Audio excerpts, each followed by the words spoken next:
For almost every multicellular organism on Earth, biology is a one-way street.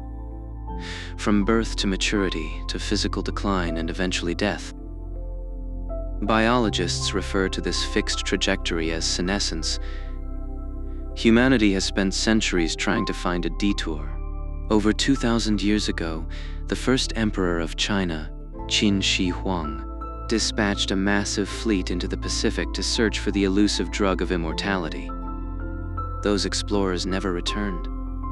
But while our early maps failed to find an elixir, nature had already solved the problem of aging in a creature smaller than a fingernail. This is Turritopsis dohrnii. To science, it is the only known animal capable of successfully decoupling its mortality from its chronological age. Its development follows a predictable path at first. It begins as a stationary, root-like polyp anchored to the ocean floor.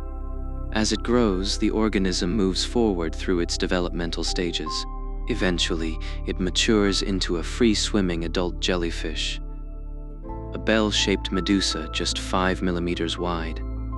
Usually, this is the end of the line.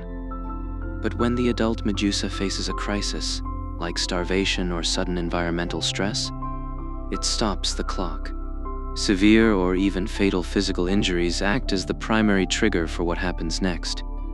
Instead of dying, the tiny jellyfish initiates a total, complete physical reversal, effectively breaking the inescapable arrow of time. This isn't true invincibility.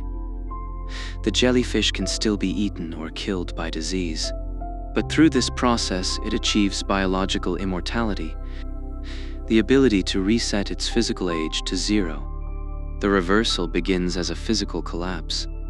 The adult jellyfish stops swimming, retracting its tentacles and folding its bell into a tight, spherical ball. Within days, the complex structures of the jellyfish dissolve into an intermediate form, a formless dumpling of living tissue drifting in the water. This massive cells eventually finds a new surface to anchor to, growing roots and morphing back into its infant state. The loop is complete. The adult has returned to its polyp stage, ready to bud into a genetically identical adult once more, repeating the cycle as if the previous life never happened. This cycle is possible because of a rare cellular flexibility. Most complex animals are made of highly specialized cells. Usually, once a cell matures into a specific type, like a nerve or a muscle, its cellular identity is fixed.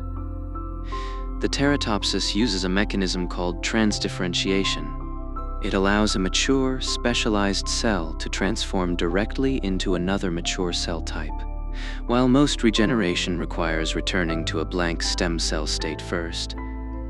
Transdifferentiation removes that middle step, converting cellular identities in a direct line. For 30 years, Japanese scientist Shin Kubota has lived in a small coastal town, maintaining the only captive population of these jellyfish in the world. Working in a cramped lab, Kubota discovered the physical catalyst for this process, precisely piercing the small bumps at the base of the tentacles with a needle. This needle method allowed Kubota to forcefully trigger the rejuvenation loop, 14 consecutive times in a single specimen. These experiments proved that rejuvenation is a mechanical, repeatable sequence of DNA repair, a process that can be triggered and studied. On a genetic level, these jellyfish share a surprising amount of DNA with humans, making them a primary model for comparative genomics. History shows that studying immortalized cell lines, cells that bypass the natural limits of aging, can transform human medicine. In the 20th century, these immortal lines were the foundation for massive health successes, including the development of the polio vaccine. Mapping the molecular pathways of transdifferentiation represents the next frontier, offering targets for cancer research and regenerative medicine. But Kubota's research also carries a warning. As an aging man caring for an ageless creature, he fears that our destructive relationship with the environment shows we aren't spiritually prepared for the science of an indefinite lifespan. The physical blueprint for endless life is already written in the deep. The ultimate question is whether we can fix our own nature before we attempt to rewrite the biology of death.